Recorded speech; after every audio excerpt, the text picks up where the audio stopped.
So it's off air still. Hello, welcome to Express Yourself.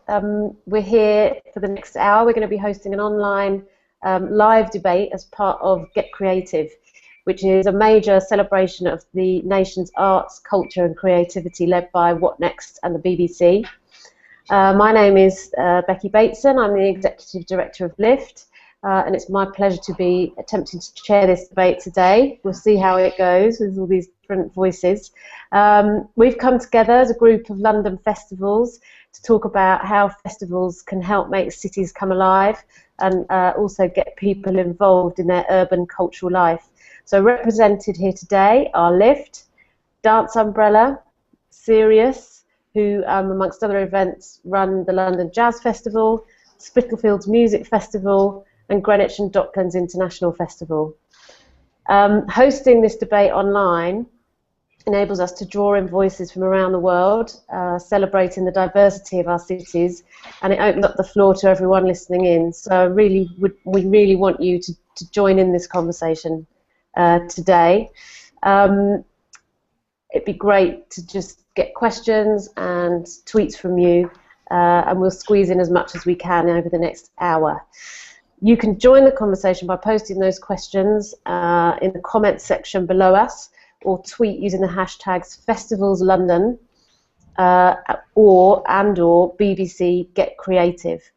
And like I said, really want to encourage you to respond and to get involved. So I'm a festivals girl. I love the temporal, the democratic, the contextual feel of them, and also the collisions that are born out of them by the people and the things that are happening at the time. The Financial Times said of LIFT's festival last summer that the festival brings fresh ways of looking, working and thinking to the capital. And so I want to introduce a few people to you who are going to share some short reflections on their festivals and their experience of festivals in cities. And then we'll take some questions from you all. So to kickstart us off, I'm really delighted to welcome all the way, he's actually in Nairobi at the moment, the saxophonist, MC and founder of the Flyover Show, which is a day-long street festival in Birmingham, Soweto Kinch. Hello. Well, thanks for having me. I'm glad you cleared that up, that I'm actually running a festival in Birmingham and not in London. But I guess I wanted to kickstart by saying some of the reasons that I was motivated to start a festival in a very unusual location. It takes place underneath a motorway underpass, and it's called the Flyover Show for that reason.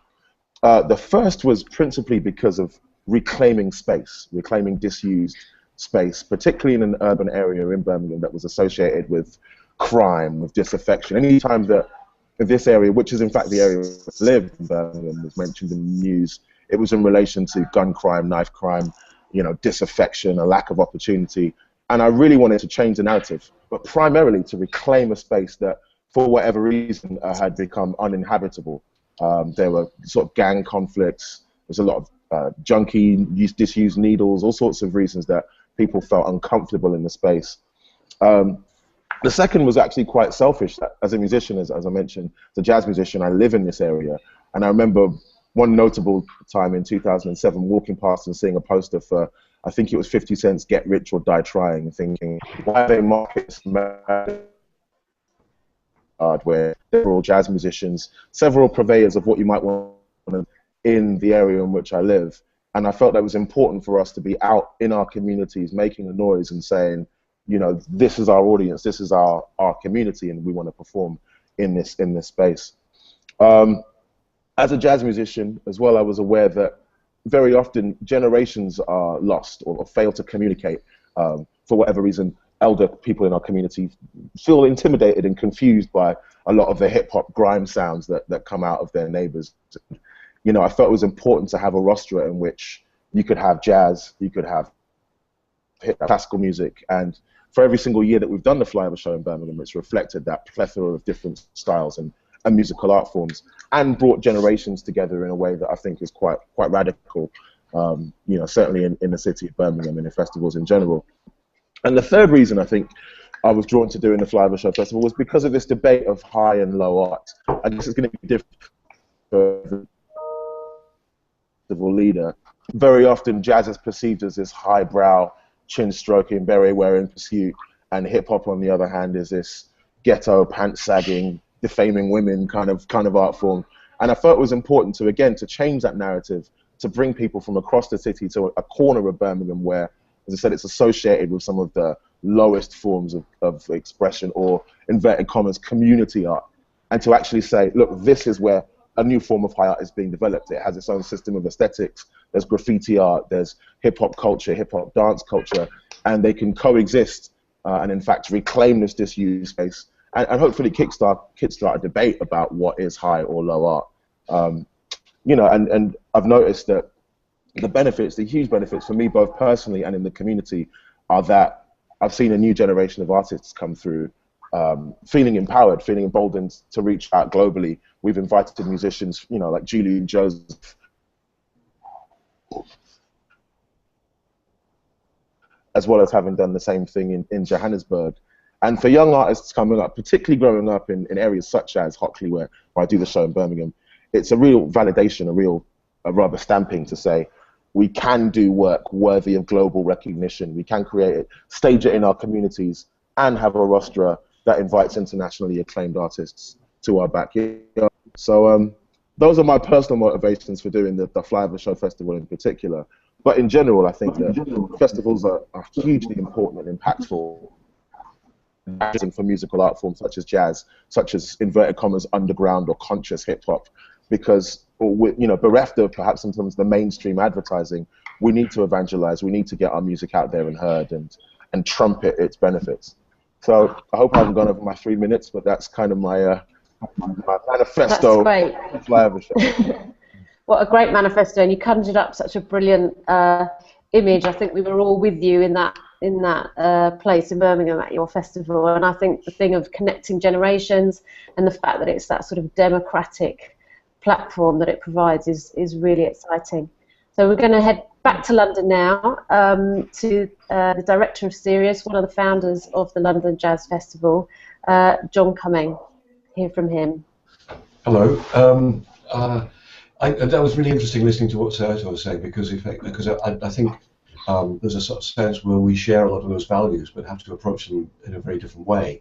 I found it interesting, actually, the idea of animating a very specific area of the city and reclaiming it. But and I guess we've taken an almost a geographically opposite stance to that. So the history of the festival of our festival in London stretches back actually to a festival a jazz festival that emerged from the Camden Music Festival, which was based in the London Borough of Camden, going back into the 40s, I think.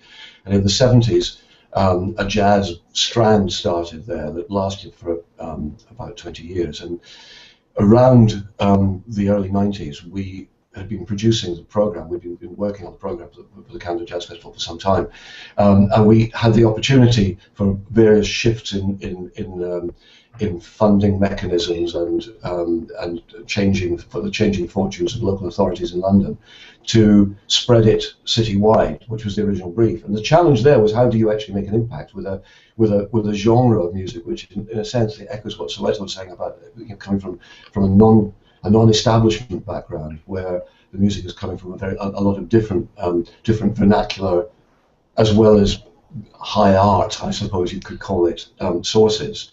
How do you make an impact with an area, a specialist area of music in a city as big as London? How do you make that? How do you create that sense that there's something very special going on?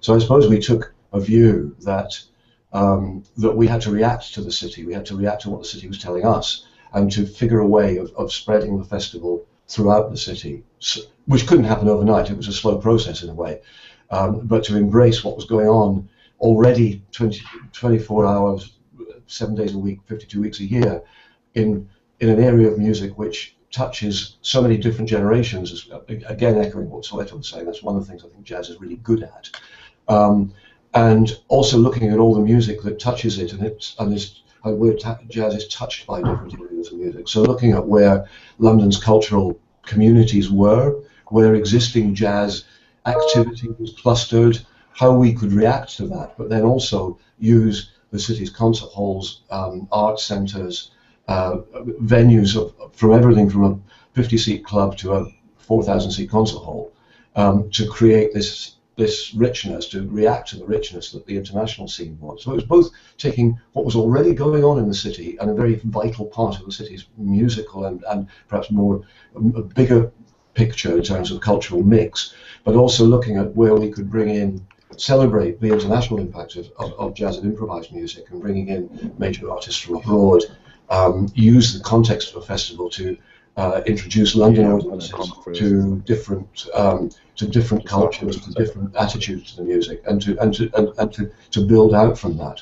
So 22 years after we started that process, we're continuing to do that. But I think we've also tried to add dimensions of learning and participation work, look at how jazz can impact on younger generations, where we find the new audience from, where we celebrate the work of artists that are in there, who've been around for maybe 50, 60, 70 years even, and connect them to a younger generation, and to illuminate the art form by creating contextual work. So, looking at where we interact with other art forms like cinema or dance, looking at where we might interact with different music forms that have an influence on the directions that jazz is going, and where they might be coming from different generations of music and different resources. So I think that festivals give you the opportunity to do that. They give you the opportunity to build out from the art form, to find out where the connecting points are, to create an impact which draws people into the idea that this is a vital area of creativity. And also to be able to commit to take the art form to new places, to commission new work, to encourage audiences to try something that they haven't necessarily bumped into before. So it's building trust as well. Thanks, John. That's great. And moves nicely on to moving over to New York now. And David Byrne, who's a Lift Artistic Associate but Broadway producer, but he has been to many festivals all over the world, but particularly I think those, we've heard a lot about music, but maybe a bit more performance-based or mixed disciplines. David, how do you respond to what Soweto and John have been talking about? Well, what everyone's talking about is totally inspiring and exciting to hear about, and it's such an amazing group of people. It's very inspiring to hear everyone's thoughts. For me, I just think, I've come to work with Lift because I feel like a festival can do certain things. The nature of a festival, as opposed to a one-off program, enables you to have a much richer, more expansive dialogue with an audience over time. And that's really what festivals can do. They can kind of have a much more, a much deeper conversation with the audience over a greater period of time. They can do this by really engaging in a conversation with the local community, but at the same time, having a wildly global, international perspective. Festivals can, the brilliance of festivals is that they ask the audience to play a much more active role in the performance, I think especially performing arts festivals, to play for the audience to be a player, protagonist, a partner in the performance, in the festival, to not just be a passive spectator, but to be really engaged. I love how festivals can animate place. I love how festivals, the nature of site-specific work, of the nature of site-inspired work, the fact that work cannot be contained into, artists shouldn't be contained into traditional buildings, that their work should be, that their work isn't confined by that. Festivals really are something that happen in a time and a place, and can only happen in that time and in that place. They're anything but business as usual. And they ask the audience to take time out of their time to to make something special. And I mean, all of the people on this I don't know, cyber panel is what you call it. I don't know what you call it. Are doing that over and over again. So it's very inspiring for me to be here. Thank you for inviting me. Well, it's great to have you as part of the conversation. And Emma Gladstone, Artistic Director of Dance Umbrella, you've recently moved from a big venue to running a festival that's across the city. What opportunities does that afford you, do you think, that perhaps you didn't have before? What's the most interesting thing for me has been the possibility of finding artists first and then finding the location that's the best place for the art. So it's just a complete reversal of trying to find artists that fit in your venue. So I'm really enjoying that. I'm enjoying also looking at areas where people live in outer London. We did some touring last year within the city, and I'm doing more this October. So it allows that discussion to happen with people where we can take work to them and not expect them to come into the centre or into the big houses. But also I think there's a lot of artists working now who are excited by not being in a venue. And what I found interesting about what we've talked about so far is this term high art and low art. And I always find it intriguing and not always terribly helpful. But one of the things it makes me want to ask everybody is, what defines that? Is it the venue? I mean, John talked about taking jazz artists into the big venue. So in a way, that might be seen as sort of taking an art form that's normally seen slightly as eclectic or on the fringes into places which are central. But is it, does that make it high art if you're putting it on at the Barbican? Or so is it the art form or the artist we're taking in, or vice versa? And I think in terms of this discussion, it's quite an interesting, it's an interesting term, because I suppose we're all trying to get out and reach people that might not have the confidence or the knowledge to come into big houses. At least it's something I find really interesting. I'm going to parks and car parks and all over this October. But it's that discussion about what defines the high or the low. I think it's something really interesting how festivals can help turn it from high and low to this way. No, that is really interesting. And you talked about what's one of the things about finding an artist first and then thinking about the space or location. So I want to move over to Emily now, who you are an artist. You're a composer, you're a Spitalfields Music Associate Artist. How, as an artist, does the urban landscape inspire your own creativity?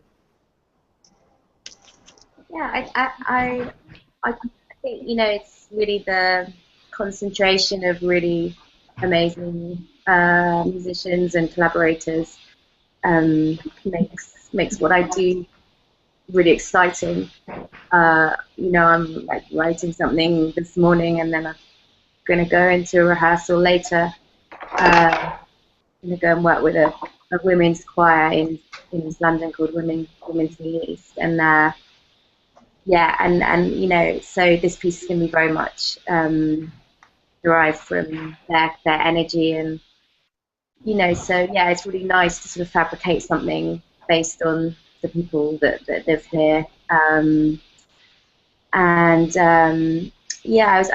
wanted to make a point about festivals as a composer as well. If you're putting on a new bit of work, it's really great to have a kind of ready-made festival audience, who are, trusting of the festival, trusting enough to trust that they would try something really new. Emma, can you just put your mute on? Sorry, Emily. Can you just put your mute on, Emma? Thanks. Go on, Emily. Yeah, I just think it's really important for composers to be programmed as part of festivals, because the audience trusts the festival that it'll be of a certain quality, and then we get an audience, which isn't always a given, especially with a new piece of work, and especially if you're, if you're not a really well-known composer. So I think festivals are really important. But sorry, it doesn't entirely answer your question. But no, well, it's. I mean, it's great. Thank you. And you are a Spitalfields Music Artist Associate, and we've got Kate here, who's the director of Spitalfields Music Festival at the moment. Have you got a favourite story, Kate, that perhaps demonstrates how festivals can enable people to express themselves in the place that they live or work in?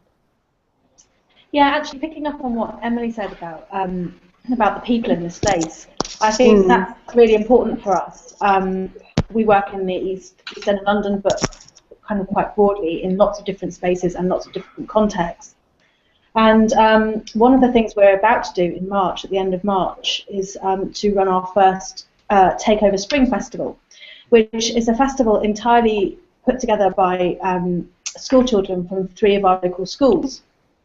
And I think for us, the idea that somebody can kind of be inspired by their place and by their environment and use the resources that are available to them to create something is exciting. So these people have been given their school resources, some resources from us, and two artists, a musician and another artist of another art form, and they're going to kind of create a day basically where everybody who comes into their school building will end up kind of experiencing what they've created. And the point for us as well is that it allows the pupils to gain confidence in their environment and within their school, and also kind of build collaboration and leadership skills. So there's so much more that can be done. But the end result is something that they have created themselves, and so everyone gets to see how they want to express themselves, how they want to talk about their sense of place, and who they are, which is great. That's great. Thanks, Kate. We're starting to get lots of questions coming through. I'm going to start passing them on to the panel in a moment. But does anyone have anything to comment back against Emily or Kate? Anything to feedback on that? No, no one's coming back to me. I'm going to move on to some questions then.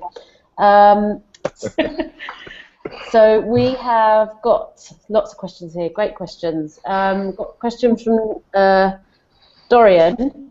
How do I make an impact on creating new festival audiences in a small city, especially when social media reaches a self-selected audience and you have no money for advertising? Anyone got any tips? Soweto? I was waving vigorously to respond to something that Emma had said before, but oh, sorry. Maybe there's a time delay where I am. Maybe. I think you may have frozen on my screen. Just a point of high or lower.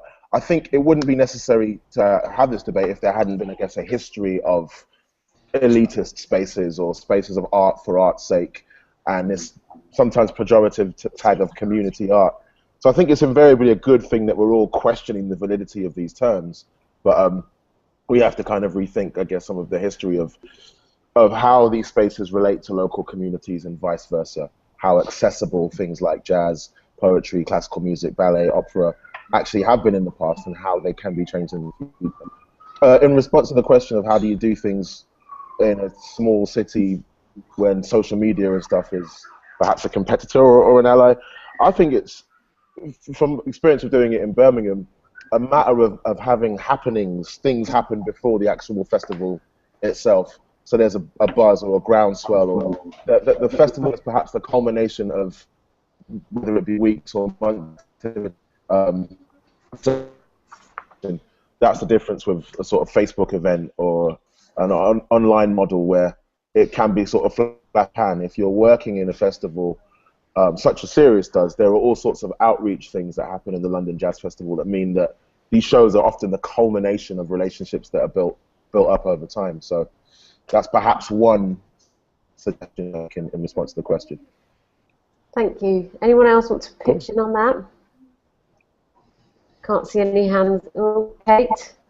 I was going to say, it is a kind of about a combination of time, but picking up on the whole networks thing, it's also about thinking about who you already engage with, and the best thing is word of mouth, or kind of a really useful tool is word of mouth, and that thing of who can tell other people how great you are, and how far can you reach that way, because you'll actually reach people that you won't even think about by doing that and kind of switching on those networks. Yeah, great point. John wanted to come in. Well, it's interesting the impact of changes in communication technology in the last, I don't know, 5 years, I suppose, has transformed the way that we can communicate with our audience. So finding content that we can place online, or ways that we can create dialogue with our audience and find new audiences online, is really important. But I think that point just made about word of mouth being really important. I suppose that's always been important, actually. But the thing that occurs to me now is that word of mouth is much more public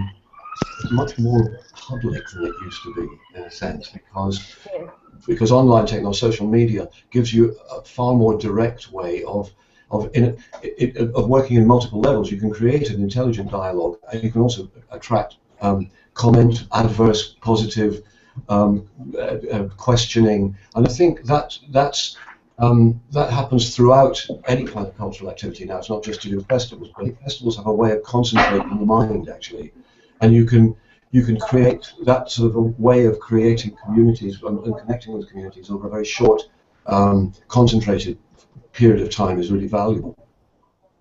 Great. Emma? I just wanted to follow on with what Soweto was saying about the things beforehand, and just mention the things afterwards, that it takes time, and I think the big thing is about trust. And if your programming is good, however big or small, both the festival might be or the audiences at the start, I would just say think longer term and build with the things you're most proud of. Because I think that quality will mean it will develop, and people's trust in the program will develop. I mean, Soweto, I don't know, how many years have you done the flyover show? It's the 6th year it's happened now. Yeah, so and I don't know. I'm sure what you know now is different from where you started. No. Absolutely. You're right. You build up a relationship with that audience over time and trust. So they don't even know necessarily all the artists that are going to be there, but they can turn up knowing it's going to be of a certain caliber. Yeah.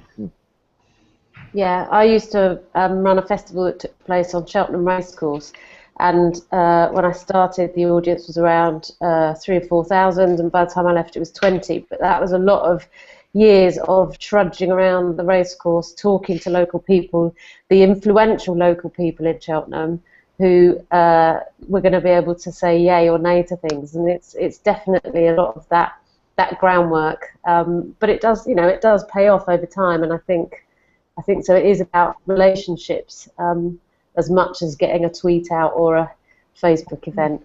Shall we move? Let's move on to another question. We've got a question here from Ishani, and she's asking, can festivals be catalysts for community regeneration? And is gentrification a consequence? So imagine that's probably quite a hot topic in London, but also in other places. I don't know if who wants to pick that up. Kate, you're based in East London. Yeah. It's all getting very trendy, or got very trendy. Yeah. I mean, I think Spitalfields started 40 years ago when East London wasn't trendy and people didn't come out here. In fact, the very first festival, they had to bus people from Liverpool Street, which is literally 2 minutes away from our first venue, which is Christchurch, Spitalfields.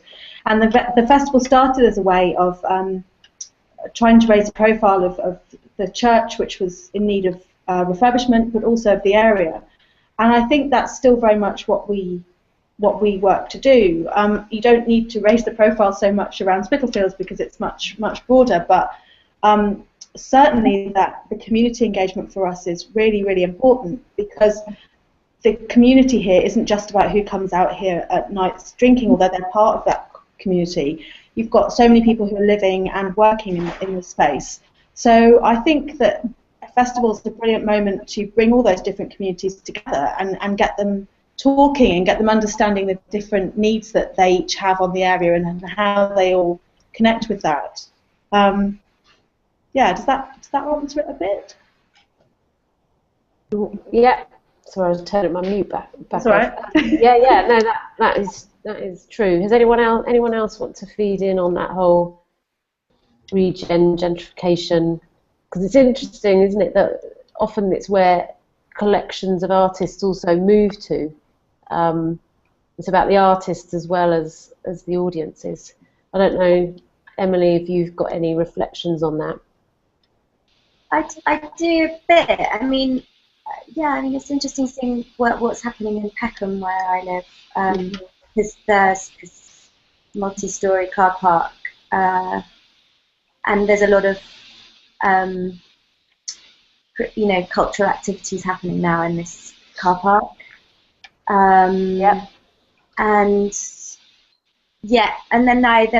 Anyway, so this is all feeding into this area becoming quite desirable, actually, and then I wonder where the actual artist, I'm not sure many artists can now afford to live in Peckham. Anyway, this is a much bigger question, but I just wanted to throw that out there. I do worry about London a little bit, how artists are going to be able to afford to live in London in the future, how they'll be part of the fabric. But anyway, that's probably not really part of today's agenda. Anyway. But I think artists and festivals have got a role to play in placemaking. John? Well, it occurred to me actually that although I think festivals are obviously part of a bigger fabric, and maybe the festival itself doesn't necessarily act as the kind of as the continuity of a build, but it can contribute to that transformation of an area. I mean, what I find kind of interesting about the way that our program has evolved in terms of place is that, of course, there are some constants in there. The fact that we use the South Bank Centre and the Barbican as kind of focal points in the festival is one part of it. But actually, if I look back on the history, when I look at where all the fabric around that has been created in terms of space and place and venue. It occurred to me that actually it was a jazz club actually that started. It was one of the first venues to open up the whole area of Shoreditch and the Shoreditch Triangle and that area for kind of a nighttime economy and for a cultural economy, way back in the 80s actually. So it was the Blue Note and it was kind of it started to become the home of acid jazz, and a whole bunch of artists and design companies moving into that area. Straight No Chaser, the magazine, was something else. So now a major media company specialising in jazz and contemporary music as part of their activity. So all of that started as part of a regeneration of that part of London, because before then people just simply didn't go there. And I think that as a festival, we've seen a transformation in terms of where more and more venues that we use are in that part of town. Same thing has happened actually in Hackney and Dalston, where the kind of access to Cafe Otto and the Vortex, which run throughout the year, but nevertheless are important venues for us to interact with as part of the festival. Soweto, you want to pitch in? Yeah, in fact, we've aggressively had to sort of engage with this issue of gentrification by virtue of where the fire are located in Birmingham. A centre called Mahana, which had all sorts of cultural and historical significance, and it just had plans to demolish it, along with a number of other council blocks to make way for new retail and residential development. But I think that the festival is in a moment on an issues basis. So we managed to stop the centre from being demolished, as it was right close to the stuff itself. We also managed to get the issue flagged up for that year. But of course, the big city plan rolls on, and there are still plans to demolish the council block where I am, in fact, and the flyover itself. And so we have to engage with communities continually, with that local community. Otherwise, it can just seem like a great artistic gesture. I think, Emily, you're quite right that these forces are way huger than one festival's remit, and it's something that we have to engage with if we want art itself to be relevant in these communities. Emma, you wanted to chip in as well. I just wanted to talk about that point of the gentrification, about whether the art itself is always seen as that just by being art.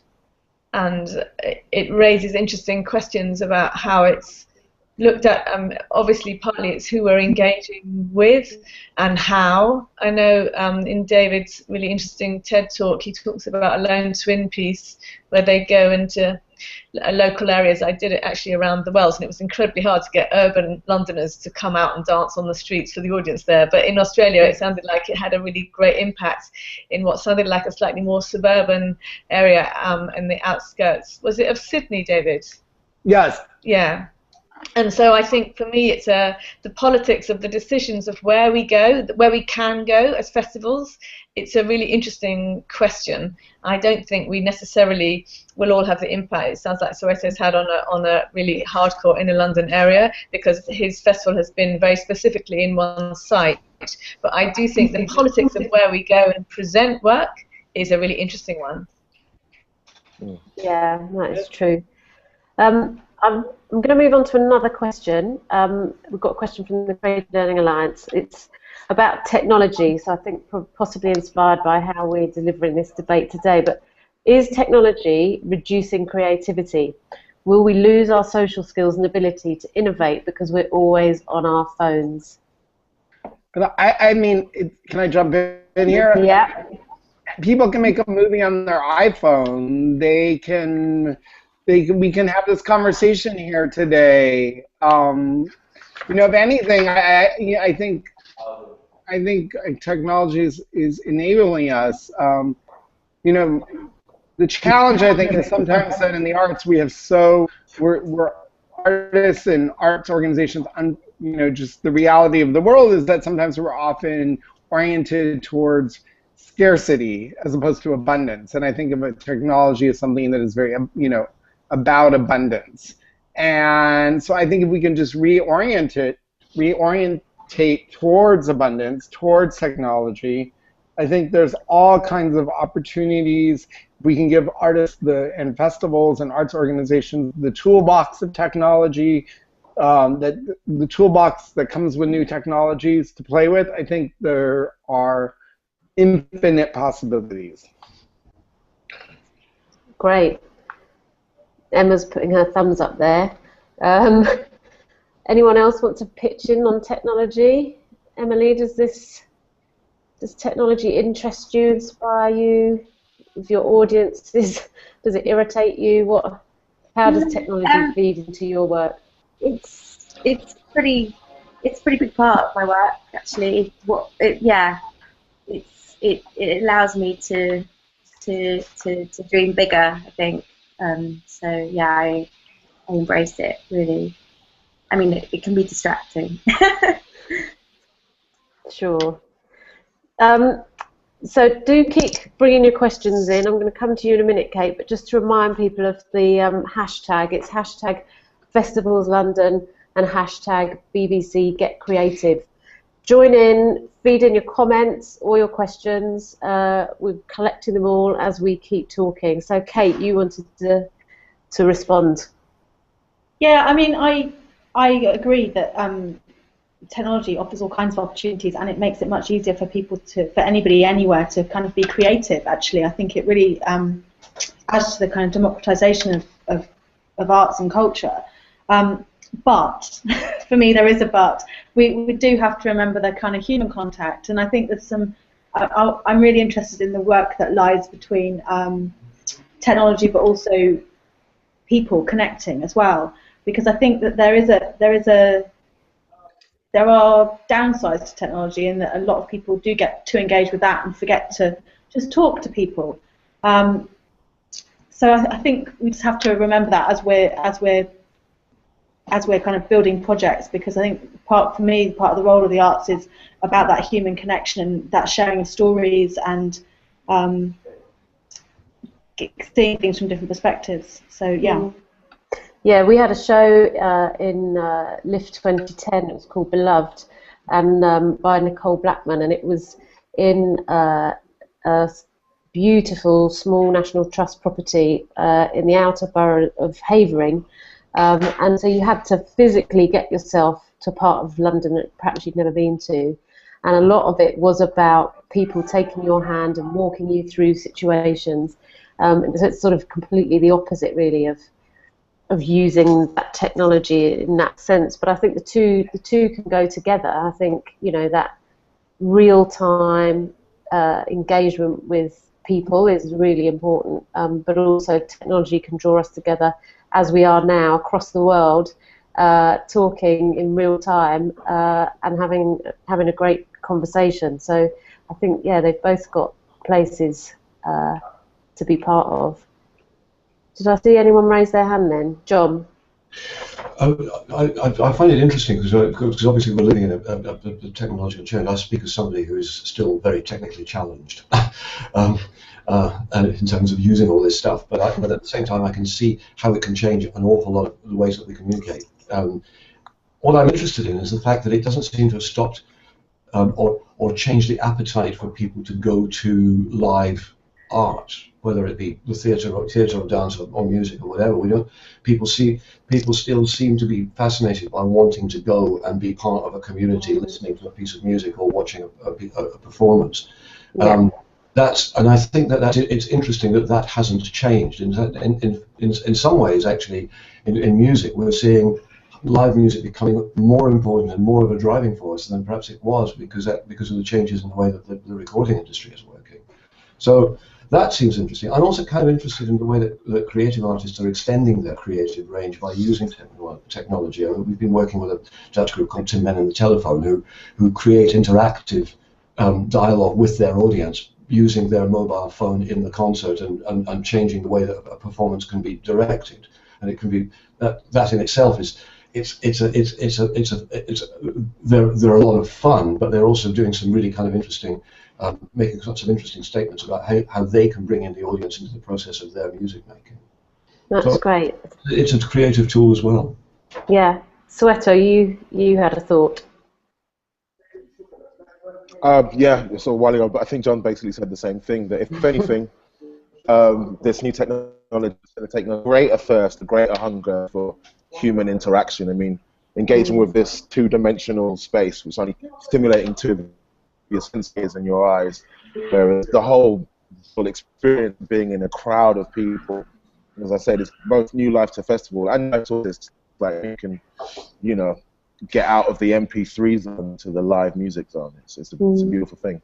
Go on, David. Well, you know, I think, you know, in my other life, I'm a Broadway producer, and what we see on Broadway is that, you know, every year the numbers of people attending Broadway and the money they're spending to attend Broadway is only increasing, and that's because I think that theater is ultimately about community, it's about gathering, and that, you know, obviously connects to something very ancient in all of us. And we can empirically see, though, that the numbers of people attending is only increasing. So that, you know, just, you know, shows that no matter, while people are increasingly in front of their screens and in front of their, you know, looking at their phones and on their computers, they still, you know, I'm just echoing but empirically echoing what's been said here, that we see on Broadway, that people are coming just by the, you know, increasingly every year because they want that experience, they want that communal experience.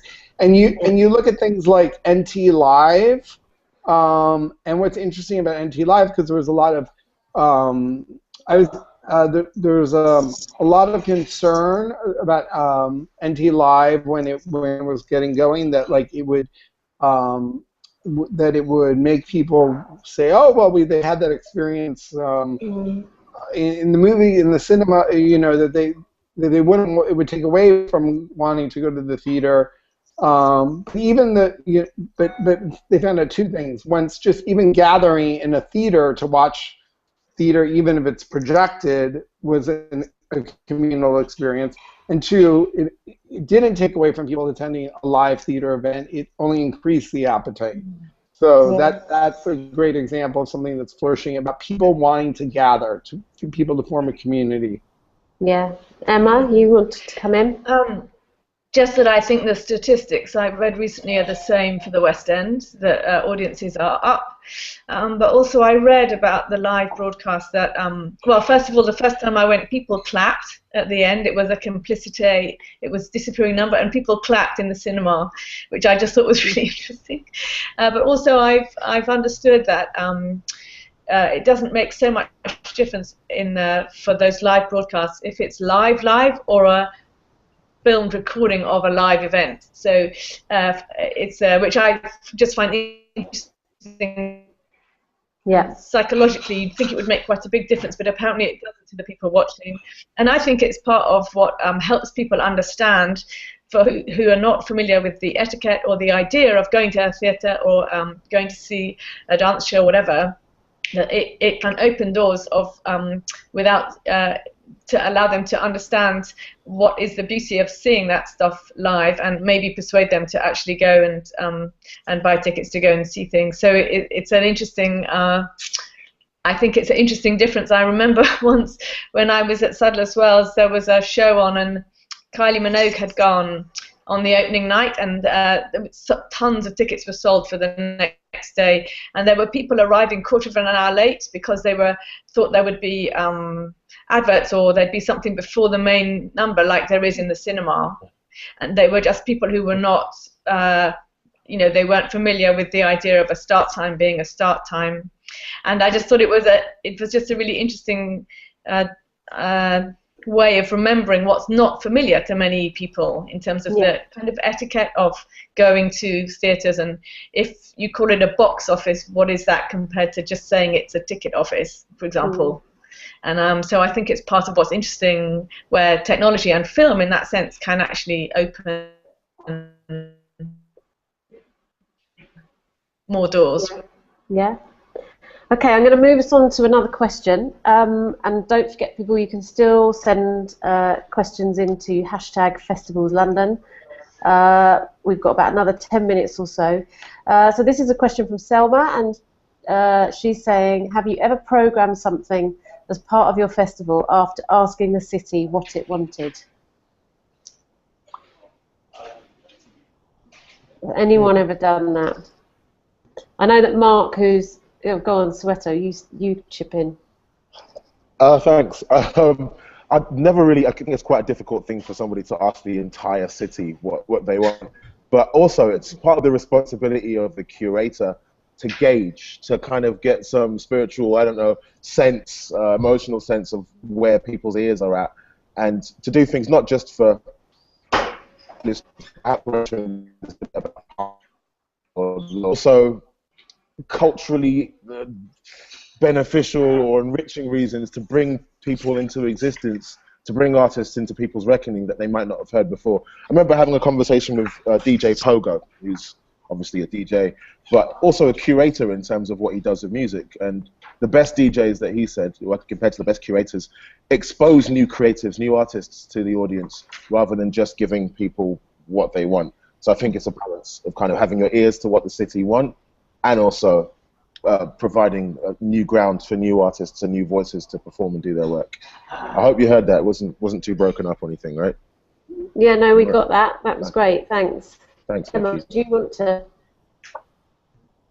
pitch in? You were nodding your head. I wasn't sure. Oh, well, only that I feel it's, and I always come back to this, is this idea of sharing with people things that they've never dreamed of. And so I suppose that I was just agreeing with what Soweto's saying. It's a mixture. I think part of it is interesting, of working with artists about what they want to show. So this year I've invited an artist to curate one of the evenings in the festival. So it's getting different voices in, but I think it's also the possibility of dreaming. And so I think that's the upside of putting on new work or introducing new names, like Soweto was talking about. Great. John?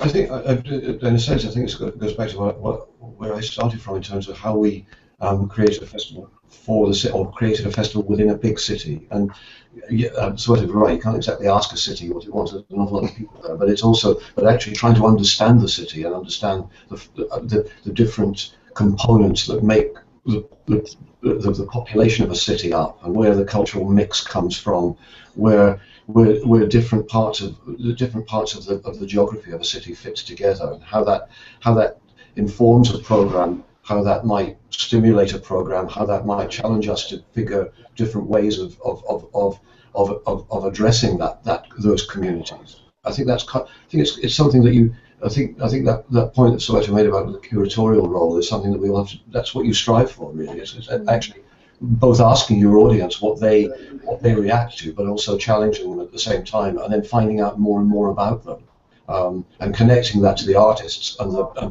the art form that we work within, in a way that is festivals are a great opportunity to try things out, to try to take things into a different place. Yeah, absolutely. Emma?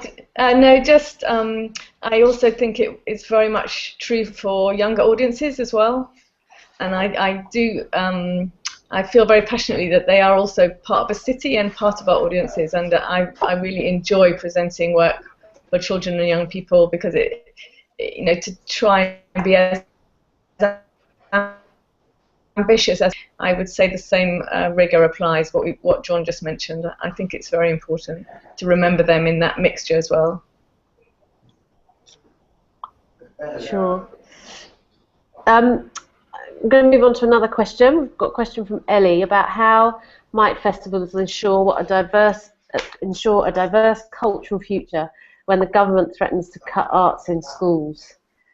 We've talked quite a lot about participation, and I guess we looked at regeneration and gentrification. But if the government is going to cut young people and children's ability to engage with arts at school, how are we going to diversify our cultural future, which obviously will include festivals?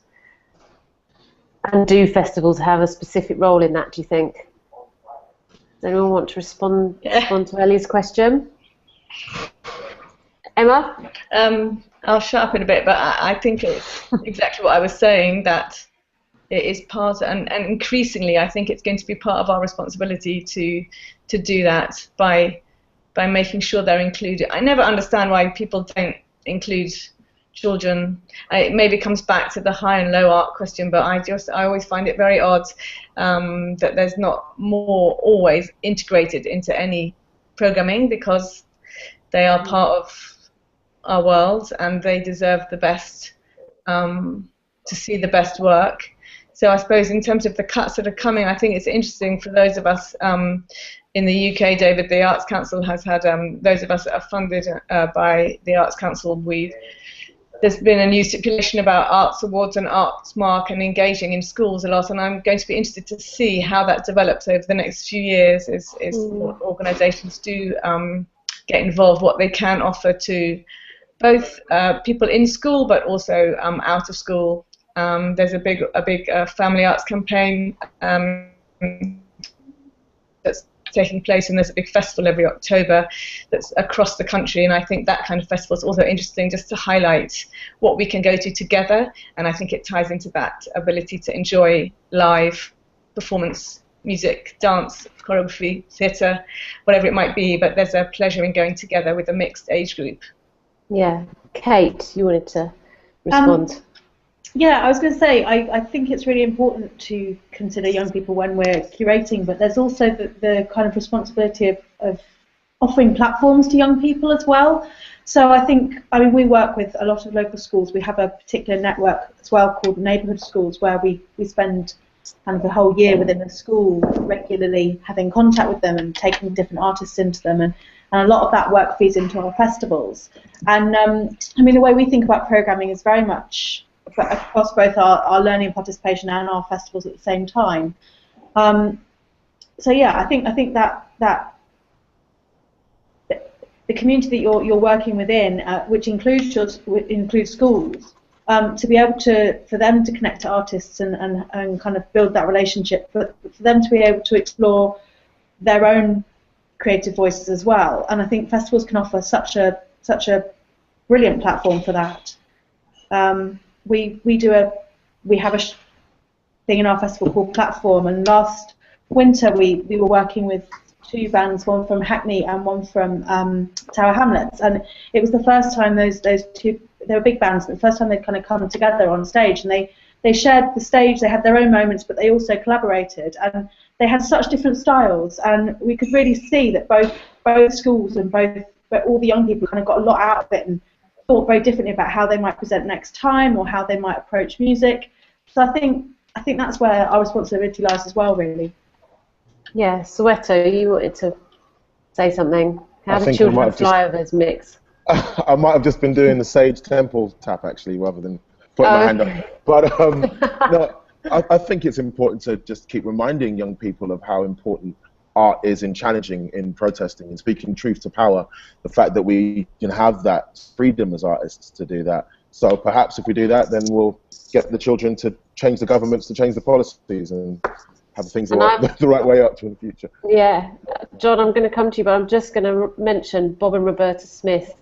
He's going up against Michael Gove in the election, hopefully, in May, and he is all about art in schools. It's his big mission in life, so go and check out Bob and Roberta Smith for sure. John, you wanted to say something, and then we've got about 2 minutes left, so keep it short. I'll do my best. I think, of course, it's a vital area that we all have to connect with, and actually, I mean, Sirius works throughout the year. So the festival, the jazz festival in November, is a key part of what we do. But that area of work particularly gets related back into the work that we do with young people, and actually looking at learning and education work and access to I mean, education is lifelong, of course. So, you know, there's that side of it as well. But I think participation, the idea of creating ways for young people or mixed generation people, mixed ability groups to be part of the festival is really important to us. And actually, we've found that we've also been interested in creating new events for different age groups. So actually, the Jazz for Toddlers programs that we've been running for a few years, actually they're the fastest tickets to go, which is kind of good, actually. But creating work for young people, creating that is specific, and drawing young people in as audiences is very much part of what we try and do throughout the festival. But it also connects into the networks that we might find ways of creating throughout the year. No, that's great. I think we're coming to the point now where we need to wrap up. I just want to say thank you to everyone for being part of Express Yourself. It was great to hear all about your experiences and your reflections. Particular thanks to Dance Umbrella for initiating the debates and getting us together, for Sirius for facilitating it and doing all the techie stuff and helping us get set up. Jonathan for fielding all the questions, and to everyone for taking part. And we can keep talking using that hashtag. Do watch out for more talks in the future, and also keep an eye on bbc.co.uk/getcreative for more What Next and BBC events coming up. But I just want to say a big thank you to everyone participating and joining us this lunchtime. Goodbye.